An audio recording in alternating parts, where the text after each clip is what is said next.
Let's talk about what are the fundamentals that really can make a relationship work. We call it the relationship pyramid.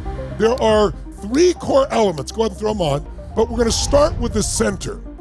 If you want to know how do you win the game of relationship, you got to know what the target is for victory. The target is to get your partner to become your greatest raving fan. How do you do that? By doing more for them than anybody else on earth, loving them more, sharing them more, understanding them more. But if you want to have a raving fan relationship where you both are raving fans for each other, the first step in this little triangle is you got to know what you really want and become the kind of person other people want to give to. If you don't know what you want, then you're going to settle for whatever shows up in a relationship. Remember the day I was going to get married in my first relationship, and I was just a kid. I really didn't want to get married. I felt like I was being cornered into it, but I wanted to make her happy. I was such a pleaser. I'd become somebody others wanted to give to because I was a giver, but I didn't know what I wanted. So when I was considering ending my relationship, I was scared, but I rationalized it in my head that it wouldn't be good for the kids. It wouldn't be stable for them. So I waited till literally they all grew up, and now it was just the 2 of us. And then I wasn't willing to have another decade of that. I was 39, I was about to turn 40, and there was something about that said, I just can't do this for another decade. So I made my list. Everything I wanted in a relationship, what I wanted spiritually in this one, what I wanted emotionally, what I wanted her to feel like, what I wanted us to share together, all the things, mental, emotional, physical. I wrote down so many details, pages of notes, and I was so crystal clear it was ridiculous. And then I went through the list, and I encourage any of you that are single to do this, I wrote everything down. And then I went through the list and crossed out everything that wasn't truly a must. And then I made a second list, which is what this is about. I said, okay, if that's what I want, what kind of person would I have to be to attract, and not only attract, but fulfill and keep a person in my life fulfilled by being with me? What kind of person would I need to be instead of just what do I want?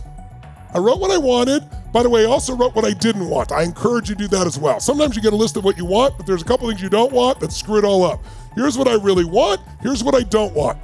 That's clarity. Write down clarity is power. If you're single, you need this clarity. If you're in a relationship, as you'll see in a little bit, you still need to know this. Because if you're already in a relationship, you need a vision for it to grow. If your relationship is not deepening, if it's not expanding, if it's not more loving and more passionate than last month or last year, then you don't have a vision for it. You had a vision, you've already surpassed it, or you've lived it. We need a vision. Without a vision, people perish. So I got crystal clear. What do I want? And I wrote down what I absolutely don't want. And then I wrote, what kind of person do I have to become? Then all I did, guys, is I read it every day for probably 2 months. In those days, I used to have, like your daytime or time before you had your phones as that source. And I'd read it every day. And then gradually I got to a point where I'd read it a couple times a week. And then I'll explain later on, Sage and I were friends first. We weren't dating. And finally we started a date, and we're on this date. We were actually in Italy. And I remember we're on this train, the Orient Express, and I was just so delighting in her. And I'd only been reading this list at that point, maybe once a week or twice a week. And I pulled out the list right beside her, and I read it to her. And as I read it to her, I crossed off everything. She was everything I wanted, none of what I didn't want. Most importantly, I realized I saw the other list. I'd become the man I needed to become to attract that to my life. You know what's crazy? Sage, independently of me, had done the exact same thing. She made her list like a year before of what she really wanted in a relationship. Even if you're in a relationship, we want to say, what's the vision for this relationship? What do you want your relationship to be about? What would be the next level for you? So what's the target for a great relationship? You want to convert this soul to your raving fan because you anticipate everything for them, but to get there, you got to first know what's going to fulfill you. You got to know what you want, what you don't want, and you got to decide who you're going to become. What's the second step? Now you got to know what they really want. You know what you want. You got to know what they really want. What do they need? What do they desire? What do they value? What do they believe? What are their rules? What are their fears? So if I know what I want, and I know what I don't want, and I know who I got to become, and now I know what you want, need, desire. And by the way, I always say life is the dance between what you desire most and what you fear most. That's where people's relationships are. The relationship is as small or as big as you can expand these. If you want a greater life, fear less and desire more. Expand your desires, weaken your fears. Don't indulge in them. But once I know what I want, what I don't want, and who I need to become, and I'm working on it, and then I know everything you want and need, then what's the last step? Give it to you. Give them what they want and need, and here's the most important key word: get addicted to finding new ways of giving them pleasure. See, if I know what I want, I know what I don't want, I know what I gotta become, there's clarity, there's power. I can attract what I want. Now I gotta know what you want in every way, what you don't want. And now I wanna get addicted to over-delivering and giving you more than you want, because I know what it is, I can do it, I win. I get to make you my raving fan, and if I make you my raving fan, you're likely to do the same for me. And if you don't, I'll learn that over time. And I'll just keep giving and be a greater lover, and when it's time to make a decision, I'll make that decision, and I'll find the right relationship. That's really fundamentally what we do. Now, outside this triangle of these three elements, there's two elements, final ones that affect it all. Because you can know what you want, sort of, not be quite clear what they want, sort of, kind of meet their needs, sort of. But what's going to determine whether you really do that or not is what I call select and connect. You see it outside the circle. Select and connect. Selection, please write this down. Selection is 90% of the success or failure in a relationship. Picking the right person. So your nature is aligned. You go, Tony, but I don't know how to pick the right person. I've done a terrible job, or I'm already in a relationship. Where were you when I needed you before I made this decision? Let me clarify.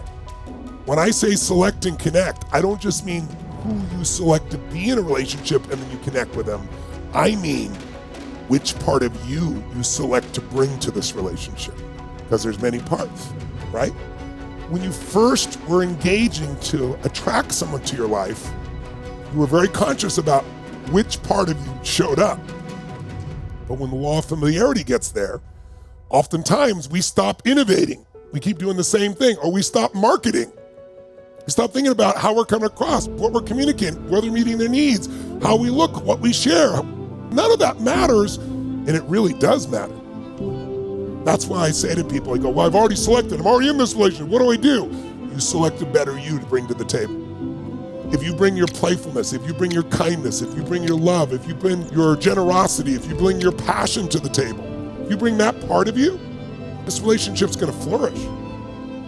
So select and connect. It's 95% of a relationship is selecting which part of you you're gonna consciously bring to your relationship every single day. And then being conscious. See, what a great relationship does, you know how it's the right relationship? Is you want to be better for the one you love. It makes you be better than you'd even be for yourself. Someone who brings out the best in you, that you naturally do that, that's incredible. But you got to start by you bringing out the best in you.